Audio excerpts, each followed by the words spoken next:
అని చెప్పంటున్నా. వాళ్ళ విద్యా ఉద్యోగాలలో గిరిజన బిడ్డలు వాళ్ళ అంబాడా కానివ్వండి, ఆదివాసీ కానివ్వండి, ఎవరికైనా ఏదైతుందో వారి భవిష్యత్తును నిర్దేశించినట్టు ఒక గొప్ప మరి నాయకత్వం కేసీఆర్ గారు అని చెప్పక తప్పదని చెప్పంటున్నా. వాళ్ళ వాస్తవంగా ఈ దేశానికి ఏదైతుందో అన్నం పెట్టే రైతుకు సాగునీరు కావాలని చెప్పంటున్నా. ఉచిత విద్యుత్ సదుపాయం ఏదైతుందో గతంలో నిర్దేశిత వేళలో విద్యుత్ అందింపజేస్తే వీళ్ళు ఏ విధమైనటువంటి ఒక ఆంక్ష లేకుండా 24 గంటలు ఏదైతుందో రైతాంగానికి ఉచిత విద్యుత్ కల్పింపజేసిన ఒక ఘనత బీఆర్ఎస్ పార్టీ అధ్యక్షులు అధినేత కేసీఆర్ గారికి దక్కుతుందని చెప్పంటున్నాను. ఇలా ప్రాణహిత నదీ జలాల వినియోగం తేవాలనే, ప్రాణహిత నదీ జలాల వినియోగంలోకి వస్తేనే కానీ ఏదైతుందో మన తెలంగాణ రాష్ట్రం రైతాంగం ఏదైతుందో మన పంటలు సాధ్యమవుతుందని చెప్పంటున్నాను. ఇవాళ ఉమ్మడి రాష్ట్రంలో వైఎస్ రాజశేఖర రెడ్డి గారు ముఖ్యమంత్రి ఉండగా మరి సహచరులు మేము భావించాం తుమ్మడి ఏటి వద్ద బ్యారేజ్ నిర్మాణం చేస్తే ఒక లిఫ్ట్తో నీరు వస్తుందని చెప్పని. కానీ మహారాష్ట్ర ప్రభుత్వం ఏదైతుందో వాళ్ళు సహకరించలేకపోవడంతో 152 మీటర్ల ఎత్తుతో నిర్మాణం చేయాలని తలపెట్టినట్టు బ్యారేజ్ 145 మీటర్ల ఎత్తుతోనైనా కానీ ఇదే పెద్ద కేసీఆర్ గారు ఏదైతుందో మహారాష్ట్ర ప్రభుత్వం ఒప్పందం చేసుకోవడంతో పాటుగా దిగువ 100 మీటర్ల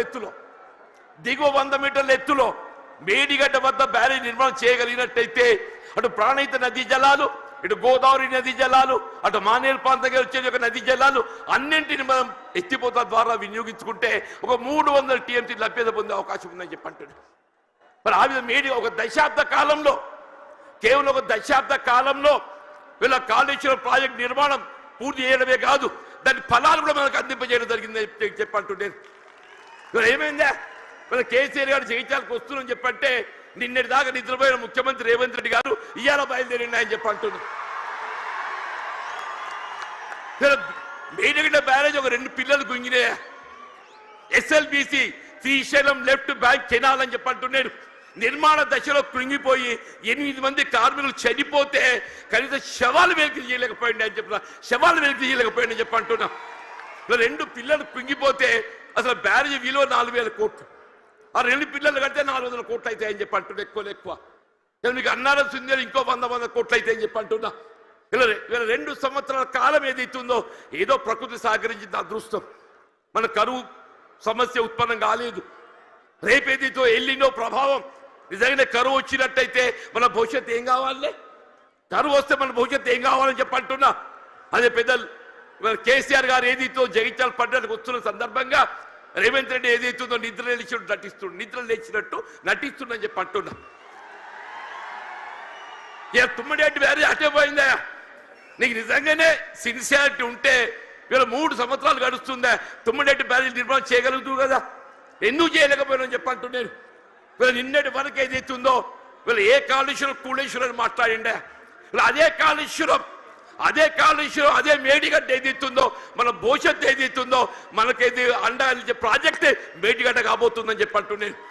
ఇలా మన భవిష్యత్తు రైతాంగమే కానీ ఇలా త్రాగునీటి సదుపాయమే కానీ పారిశ్రామిక అవసరాలే కానీ హైదరాబాద్ త్రాగునీటి అవసరాలే కానీ అన్నింటికి ఏదైతుందో అదే మేడిగడ్డ మనకు జీవనాధారం కాబోతుందని చెప్పి అంటున్నాను. వాస్తవం చెప్పాలంటే ఇలా కేసీఆర్ గారి యొక్క విజన్, వారి యొక్క దూరదృష్టి, మరి తెలంగాణ రాష్ట్ర ఏర్పాటు సాధన కొరకు మరి ఉద్యమించినాడు కరీంనగర్ జిల్లా కేంద్రంగా వారు టీఆర్ఎస్ ఆరంభింపజేయడం జరిగిందని చెప్పంటున్నారు. అందరు ఆశ్చర్యపోయిండు. ఇదేంటి అందరూ మర్చిపోయిన తెలంగాణ నినాదం ఈయన లేవనెత్తుతుందని చెప్పారు. ఒంటరి పోరాటం ఆయన ఒక్కరు బయలుదేరితే యావత్ తెలంగాణ సమాజం ఆయన వెంట నడిచిందని చెప్పంటున్నారు. యావత్ తెలంగాణ సమాజం ఆయన వెంట నడిచి తెలంగాణ సాధ్యమైందని చెప్పంటున్నాం. అదే తెలంగాణ రాష్ట్ర నిర్మాణం కొరకు ఏదైతుందో దశాబ్ద కాలం పాటుపడ్డారు. ఇలా కాంగ్రెస్ వచ్చి ఏదో మేలు చేస్తా చెప్పి అనుకున్నామే, అది పక్కన పెట్టిండే. ఇలా తిరోగమన చర్యగా ఏదైతుందో తిరోగమనం పడుతుంది. మళ్ళీ తెలంగాణ రాష్ట్ర పునర్నిర్మాణం కావాలని చెప్పంటే కేసీఆర్ గారి యొక్క నాయకత్వం మాత్రమే తెలంగాణ రాష్ట్రాన్ని పునర్నిర్మాణం చేయగలుగుతామని చెప్పంటున్నారు. మీరు ఎక్కడ ఏ పల్లె కనపడి చెప్పిన ఒకటే నినాదం వస్తుంది, రేవంత్ రెడ్డి పోవాలి, కేసీఆర్ గారు రావాలి. ఒకటే నినాదం, రేవంత్ రెడ్డి గారు పోవాలి, కేసీఆర్ గారు రావాలి. కాంగ్రెస్ పోవాలి, బీఆర్ఎస్ రావాలి. అంటే ఏంటి? ప్రతి పల్లె గుండెల్లో ఏదైతుందో ఇవాళ ఈ నినాదం కేసీఆర్ గారు ఇవాళ వస్తుంటే నిజంగా చెప్తున్నా, మొత్తం మొత్తం కూడలని యువత ఉత్సాహం కేరింతలు చూస్తుంటే మళ్ళీ తెలంగాణ రాష్ట్ర ఏర్పాటు ఉద్యమ